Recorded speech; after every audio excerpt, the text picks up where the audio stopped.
ఇవాళ నాంపల్లి కోర్టు ముందుకు ఐబొమ్మ రవి హాజరు కానున్నారు. మరొక 3 కేసుల్లో హాజరుపరచనున్నారు పోలీసులు. ఇప్పటికే 8 రోజుల పాటు విచారించారు సైబర్ క్రైమ్ పోలీసులు. వరుస కేసులపై కూడా ఐబొమ్మ రవి బెయిల్ పిటిషన్ దాఖలైంది. ఇవాళ కేసును కోర్టు అయితే విచారించనుంది. విచారణకు సహకరించడం లేదంటూ కూడా పోలీసులు అయితే ఫిర్యాదు చేశారు. ఇదే అంశంపై పూర్తి సమాచారం మా ప్రతినిధి సతీష్ అందిస్తారు. చెప్పండి సతీష్, ఇప్పుడు ఐబొమ్మ రవి కేసులో సహకరించడం లేదంటూ కూడా పోలీసులు చెప్తున్నారు. దీనిపై మీ దగ్గర ఉన్న సమాచారం ఏంటి? ఇప్పటికే మొన్న 5 రోజుల కస్టడీ అయిపోయిన తర్వాత మళ్ళీ కోర్టు ముందు హాజరుపరిచాడు ఈ ఇమ్మడి రవిని. సో ఈ నేపథ్యంలో మళ్ళీ 3 రోజులు మాకు కస్టడీ కావాలంటూ వేసిన పిటిషన్ పై కోర్టు స్పందించింది. మళ్ళీ 3 రోజులు ఇచ్చింది. 3 రోజుల గడువు కూడా ముగిసింది. ఇప్పటికే ఈ రోజు కోర్టులో హాజరుపరచాల్సిన అవసరం అయితే ఉంది. సో ఈ నేపథ్యంలోనే ఇప్పటికే 5 కేసులలో ఇమ్మడి రవికి సంబంధించి విచారిస్తా ఉన్నారు. ఇప్పటికీ 2 కేసులలో కీలక సమాచారం రాబట్టినట్టుగా తెలుస్తా ఉంది. ఇంకొక 3 కేసుల్లో విచారణ చేయాల్సిన అవసరం ఉంది. ఈ విచారణ కొరకు మళ్ళీ పిటిషన్ వేసి మళ్ళీ కస్టడీకి ఇవ్వాలని కోరనున్నట్టు పోలీసులకి సమాచారం ఉంది. అంటే కీలక విషయాలు ఇంకా ఈ 3 కేసుల్లో తెలియాల్సిన అవసరం అయితే ఉంది.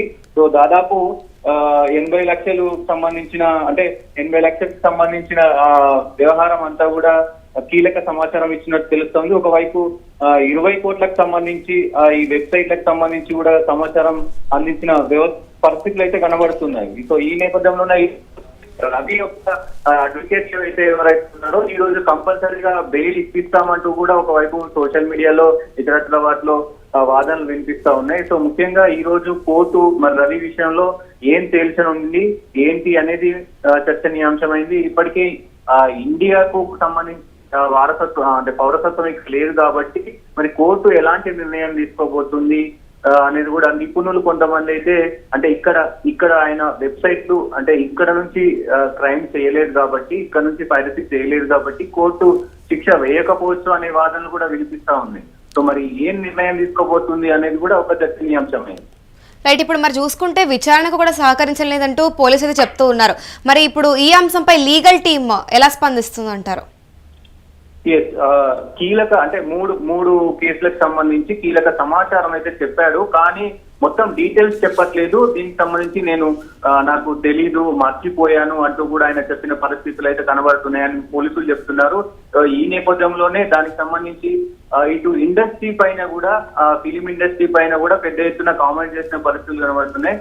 ఇండస్ట్రీకి సంబంధించిన వాళ్ళే నాకు సినిమాలు అమ్మారు అనేది కూడా చెప్పిన పరిస్థితులు కనబడతా ఉన్నాయి. మొత్తానికి ఇంకా కీలక విషయాలైతే రవి నుంచి రాబట్టే ప్రయత్నం చేశారు.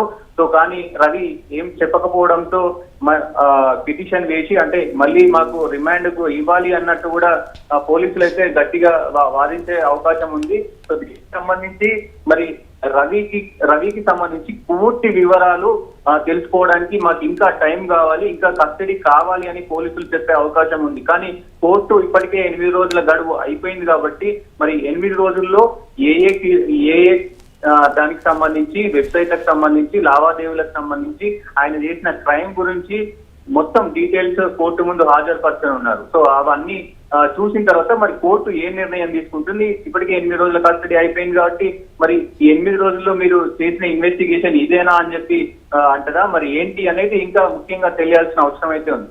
Right, thank you Satish. ఇవాళ నాంపల్లి కోర్టు ముందుకైతే ఐబొమ్మ రవి హాజరు కానున్నారు. మరొక 3 కేసుల్లో పోలీసులు అయితే ఐబొమ్మ రవిని హాజరుపరచనున్నారు.